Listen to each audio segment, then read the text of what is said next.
Bonsoir à tous, bienvenue dans votre journal. À la une ce soir, une première concertation publique sur l'élargissement de l'A10. Comment aménager une troisième voie entre Chambray et Végnier? Cofiroute présentait aujourd'hui son projet. Jean-Luc Ettori fait la dictée aux collégiens pour la bonne cause. Avec l'association ELA, le président délégué du Tour Football Club sensibilise les jeunes au handicap. Et puis c'était l'événement à Blois ce week-end. Florence Aubenas, grand reporter, racontait son expérience du conflit syrien. Un témoignage poignant. Bonsoir à tous. Une première concertation publique sur l'élargissement de l'A10. Dans quelles conditions aménager une troisième voie entre Chambray et Végnier? Cofiroute présentait aujourd'hui son projet. En effet, 47 000 véhicules transitent chaque jour entre les échangeurs de Jouy-les-Tours et Chambray. Romain Delville. D'ici 2030, la portion d'autoroute va passer de 44 000 véhicules à 52 000 véhicules par jour. Après 2 ans de négociations avec les municipalités concernées, de Chambray à Végnier, la consultation publique lancée par Cofiroute jusqu'au 10 novembre va enregistrer les remarques des riverains concernés.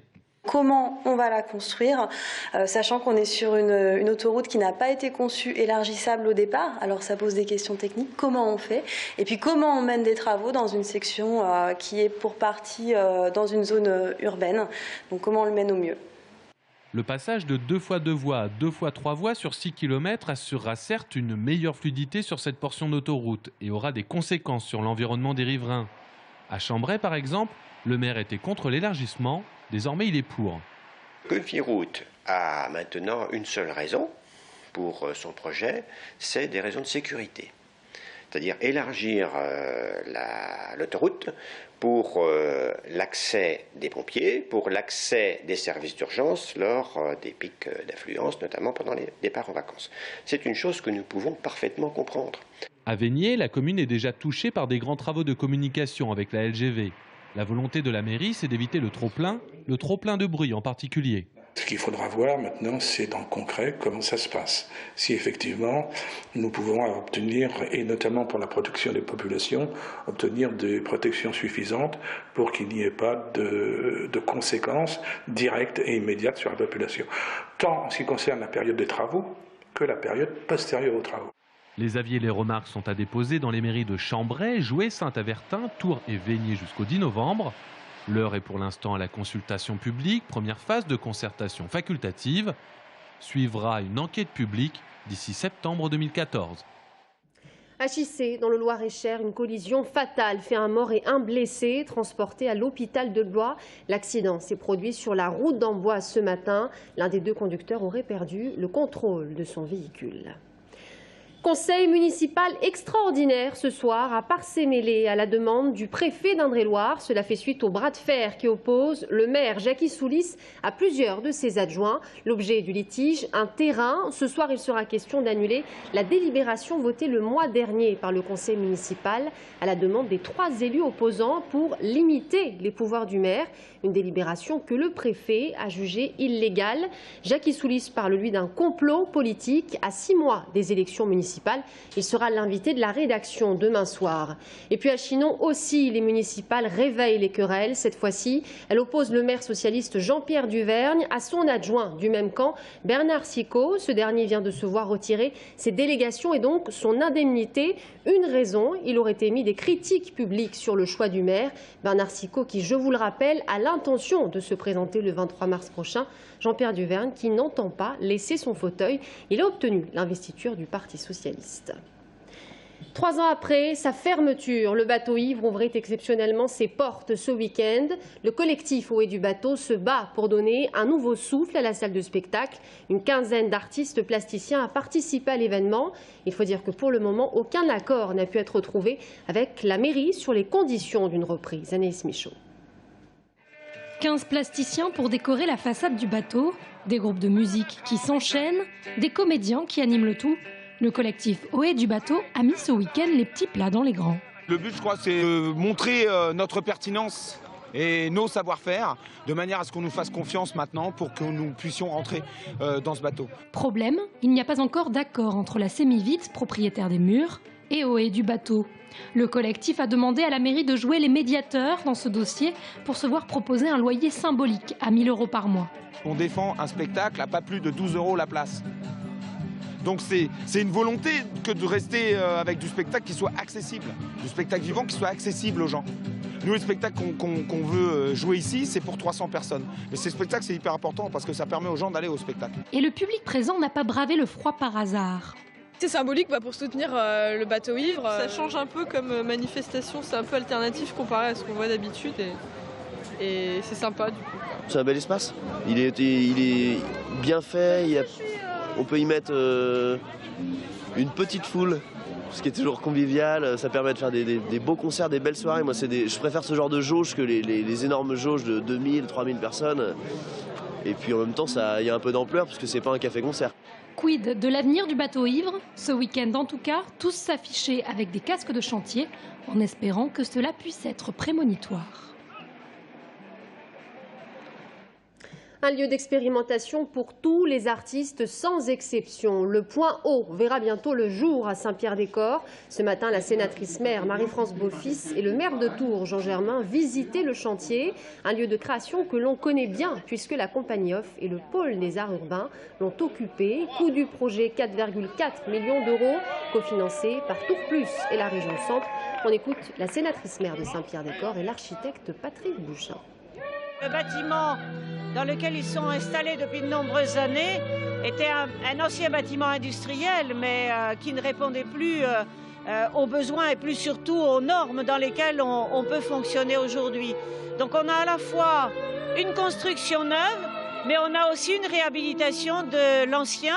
C'est un espace culturel qui est dans une zone d'activité.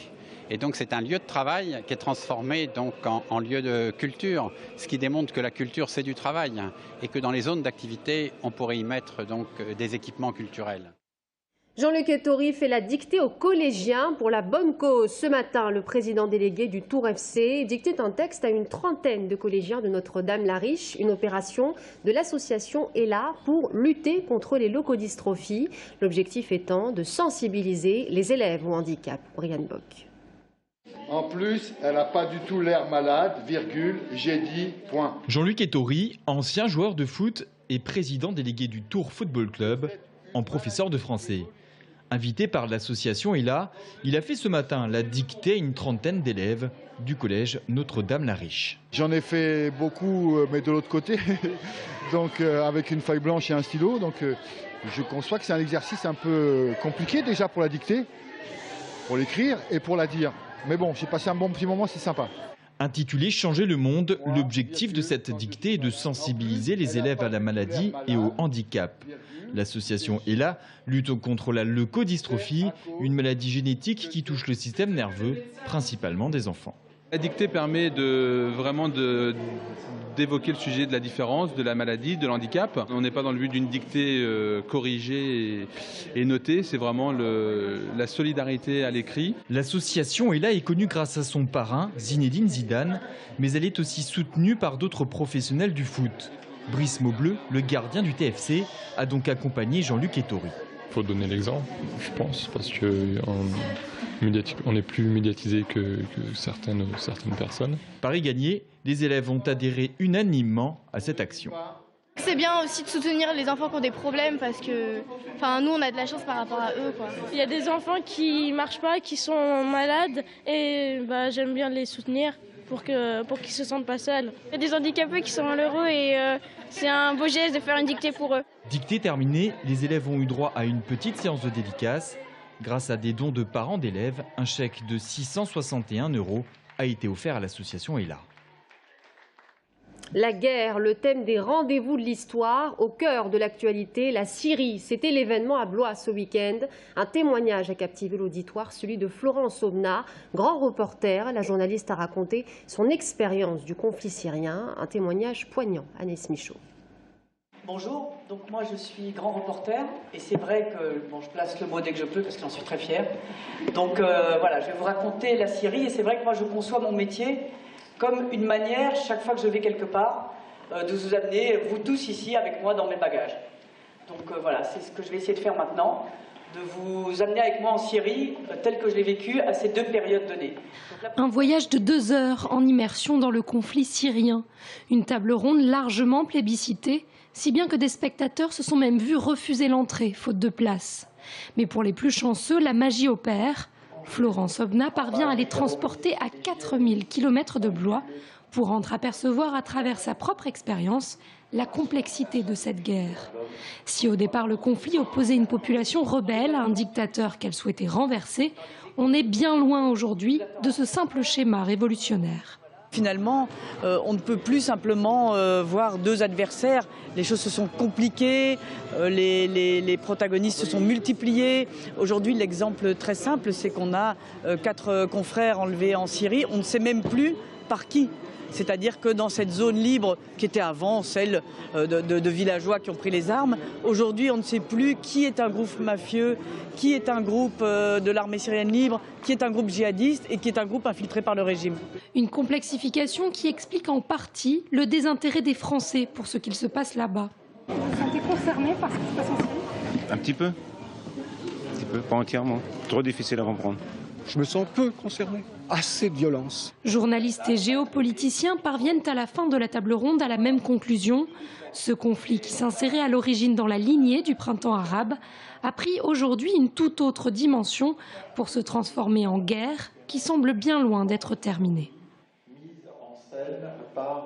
Et on passe à l'actualité sportive. Le Paris Tour et la victoire de l'Allemand John Degenkolb au sprint. 4 coureurs étaient en tête, dont les Français Duval et Martinez. Ils ont compté jusqu'à 11 minutes 35 d'avance, juste avant de se faire attraper sur le final par le coureur de l'équipe Argos de Tourangeau. Cyril Lemoine et Jonathan Hiver ont participé eux aussi à la course, leur dernière course sur le maillot Sojasun. On écoute Cyril Lemoine au micro d'Anaïs Michaud. J'ai aucun regret parce que bon, j'ai essayé de sortir à la fin là, par Mont, mais bon, les chances ont été réduites, ce que je disais par les équipes de sprinters. Et puis à la fin, j'ai essayé de suivre dans les bosses. Je me suis dit, on ne sait jamais si il me restait encore un peu de force pour faire le sprint, mais bon, j'étais un peu cuit. Ouais, un peu nostalgique, c'est sûr, parce que ce soit avec les coureurs et puis l'encadrement, donc on a passé quand même 4-5 belles années ensemble. Donc c'est sûr que je pense qu'on va quand même se revoir dans les années qui arrivent, mais c'est sûr qu'on va moins se voir. Et puis en tennis, la Croate Mariana Lucic-Baroni a remporté la finale de l'Open GDF Suez de Touraine en s'imposant 2-7, 6-4, 6-2 face à Anne-Sophie Mestach hier après-midi. En double, c'est la Française Julie Coin qui s'est imposée en compagnie de la Croate Anna Vrelic. Voilà, c'est la fin de ce journal. Merci à tous de nous avoir suivis. Dans un instant, l'invité de la rédaction parle du malaise chez les agriculteurs. A tout de suite.